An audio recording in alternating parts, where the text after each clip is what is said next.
I could describe October in one line, jump scares, plot twists, and one book that absolutely ruined every other book for me in the best way possible. I read 11 books this month, mostly horror and thrillers, because I love giving myself anxiety. Why not? Anyways, most of them were eerie and brilliant, but some were crime against literature.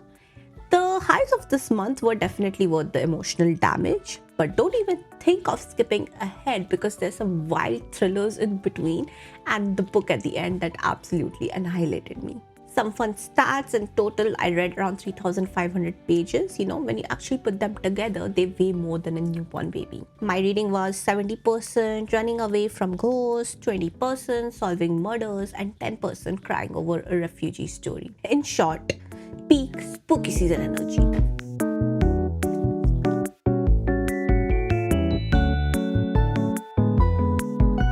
My first book of the month was The Executioner's 3 by Susan Tennant. Now look at this cover. I bought it purely because of that, and honestly, no regrets. This book screamed the 90s energy and it delivered on that. In essence, it's set in a small town and there's a group of teenagers who have these inter-school rivalry going on. And then it starts off like these silly pranks, but slowly it turns into something more personal.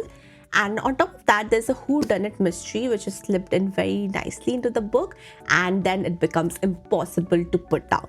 What really stayed with me was the tone of the book, the pre-social media teenage life where every glance mattered, every misunderstanding dragged on for long because you just couldn't, it wasn't easy to communicate, and all the friendships actually felt very much earned. The writing of this book has this effortless heart which turns like a campus mystery, like a simple campus mystery, into something which is much more tender, much more emotional, and much more worth reading. Hands-on, 4 stars, charming, addictive, nostalgic, and absolutely worth reading. This book kind of reinforces my belief that, judging by a book by its cover sometimes works. Who knows?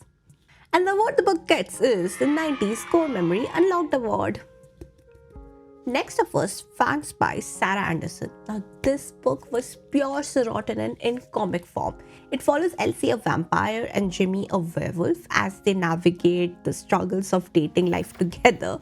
But one of them literally turns into a wolf while the other considers blood a snack. There's no grand plot really here. It's just their everyday life told. It's just snips of their everyday life full of puns, dark humor, and sweetness. And I love the fact that the book leans fully in. Like, for example, when Jimmy asks Elsie, should we have a baby? And Elsie says, what, for snack? Peak romance, true love. Elsie and Jim are spooky and fun, and they're an absolute delight to read. 5 stars from me. I would say honestly, this tiny book brought out so many emotions that sometimes I think like a 400-page romance cannot bring. And it gets the book that brings out the child in me award. Next up was What D by Frida McFadden. I listened to this in audiobook. This was supposed to be a claustrophobic, closed door kind of thriller, but it kind of turned out to be a chaos with a stethoscope in it. The story follows this medical student, Amy, and she has to spend one night in this infamous Ward D, the psychiatric ward, and once the door closes, everything spirals out of control. This book with its premise itself, it should have been very gripping. One night, hospital, mental ward, a student stuck there. But then it just turned out to be a cliche, and it played out on all these mental health stereotypes. Like, all the mental patients were way over the top. The twist didn't make any sense. And Amy herself, oh my god, half of the time I was not even scared for her, but I kept wondering how this dumb girl passed her medical exams. How did she get into medical? No way she could have passed those exams. It's fast-paced, sure, yeah, but then it just sprints past logic. The setup feels too filmy, the backstory feels too convenient, and the ending, it feels like a soap opera grand finale. I don't really mind a thriller which is dramatic or unrealistic, but don't forget this golden rule that at least your world should make sense. 2 stars for the flimsiness of this book, and the award it gets is the Logic Left the Chat award. Next up was The Girl in the Glass Case by Devashish Sardana. This was the edge of seat Indian thriller, and I was dying to read such a thriller for a long time. I was so happy after I finished this book. It follows a series of child murders in Bangalore and told in the perspective of a detective, a journalist, and then an unnamed narrator whose voice keeps getting darker as every chapter goes on. I would say this book was absolutely bingeable. Like each chapter ends with a hook that kind of dares you. Like you can't put this book down. You need to know what's going to happen in the next chapter. What impressed me the most was the writing. There was no unnecessary fluff, there was no unnecessary action or drama. Everything kind of made sense. It deals with these disturbing themes, but it deals with a lot of sensibility and a lot of restraint, which made this thriller much more engaging and much more applaud worthy. The cast is small and purposeful, like every character fits perfectly into the puzzle. And even though I'd kind of guessed what the ending was, I still wanted to read till the end to see how it's all going to turn out. It was an easy 4 stars, very quick to read, very well executed, and an edge of the seat thriller. And the award is the Page Turner Thriller Award. Next up was The Paris Apartment by Lucy Foley. I went into this book expecting a locked room mystery in a moody Paris apartment, but then I kind of questioned myself, why did I move in at all?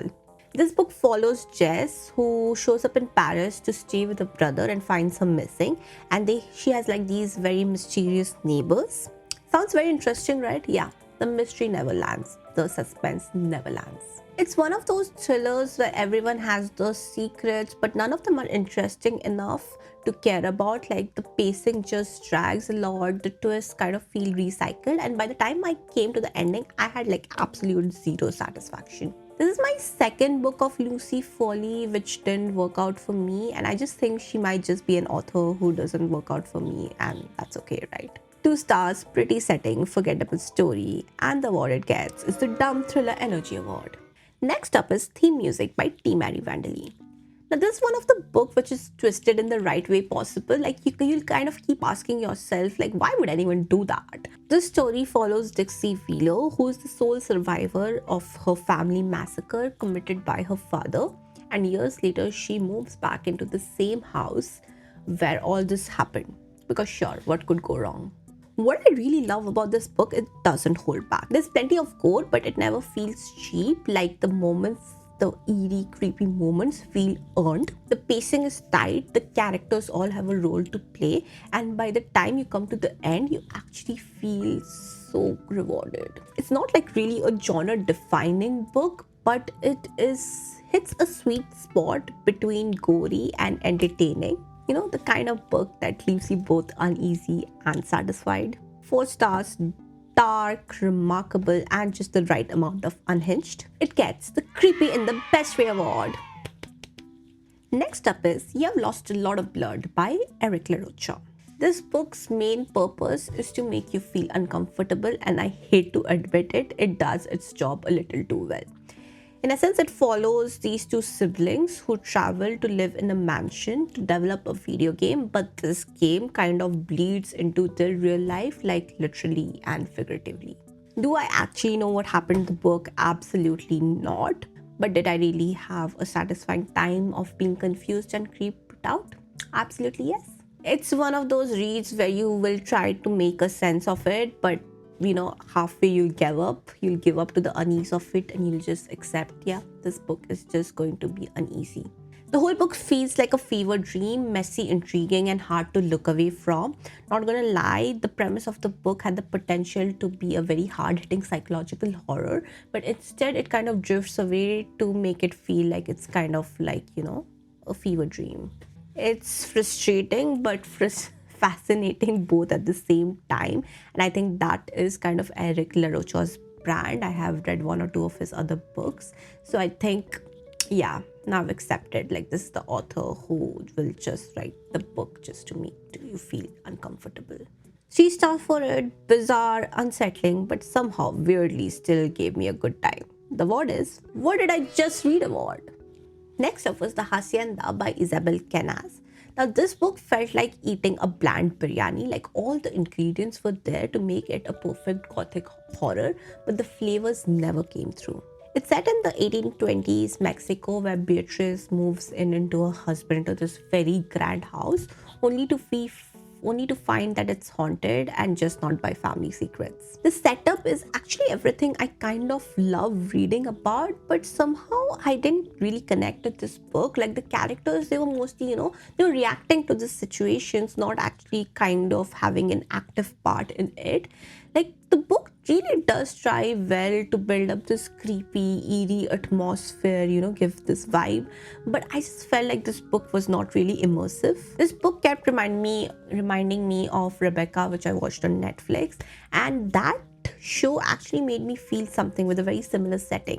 But this book felt very flat, to be being very honest. So 2 stars, good setting, all spice but no flavor. And the award it gets is the Zero Seasoning Award. Next up is Priest by Sarah Simon. This book tested my patience, every ounce of it. So this book follows this priest who kind of breaks his vows after meeting this woman called Poppy in Confessions. And what starts off with a forbidden romance just at the end being forbidden.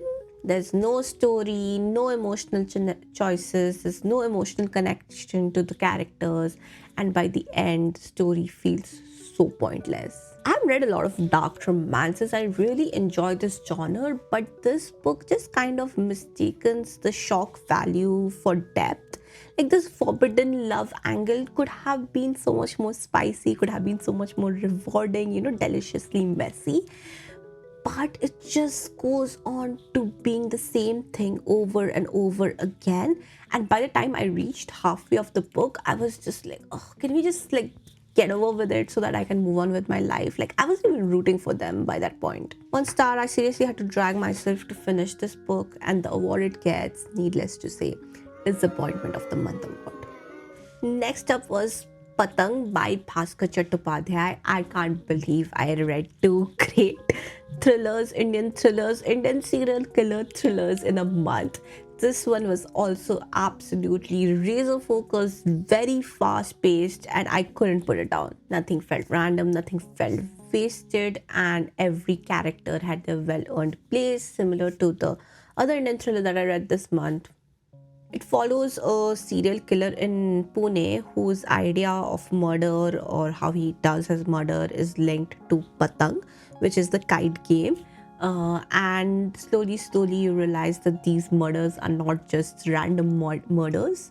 Like this book was so eerie and creepy and fast paced that I couldn't like stop visualizing it. Like I want to see how it would look on a big screen. What I loved about this book was the concept itself. It was beautifully executed, it's stunning, it's striking, and I would love to see a movie made out of this book. 4 stars, thought, original, and brilliantly executed. The award it gets is the Edge of the Seat Thriller Award.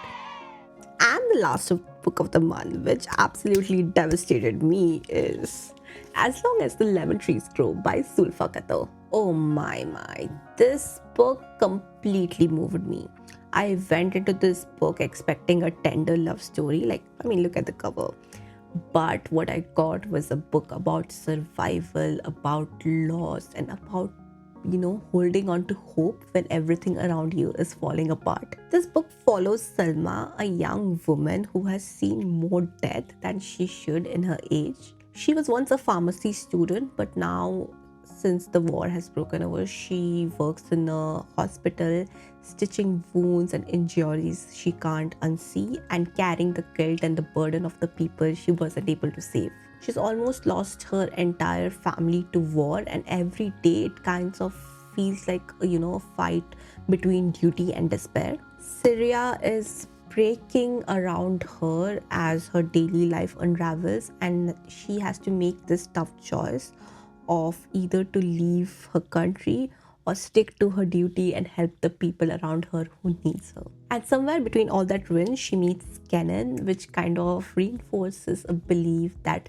love can grow even around ashes. This book literally gave me the chills, the kind of body ache where you just sit there just staring out into space and you can't move after finishing this book. It captures the exhaustion of surviving, the ache of remembering and that hope that never refuses to die. This is a sad book, yes, definitely, but it's this book where sadness feels earned and where you are hoping to catch that glimpse of light even when everything around you is dark. This book is about grief, yes, but it's also about the stubborn will to live and keep on holding to hope and never letting love die. I personally sat in silence after finishing this book for a long while, reflecting and kind of at the end just being thankful for being alive, for even the simplest things of life.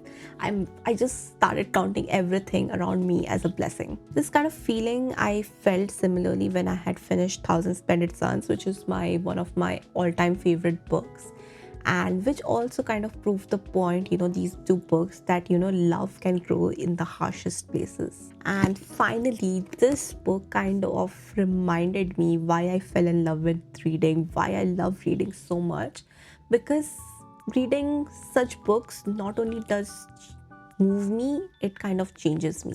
5 stars, 5 stars, 5 stars, 10 stars if I could.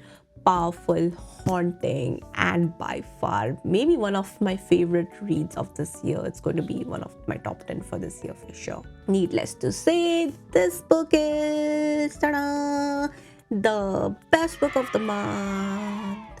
Drum rolls. So that's it, guys. That was October. Messy, thrilling, beautiful, sad, and heartbreaking by the end. November now. Do your best. Till then, bye bye. Good night. Shubhratri.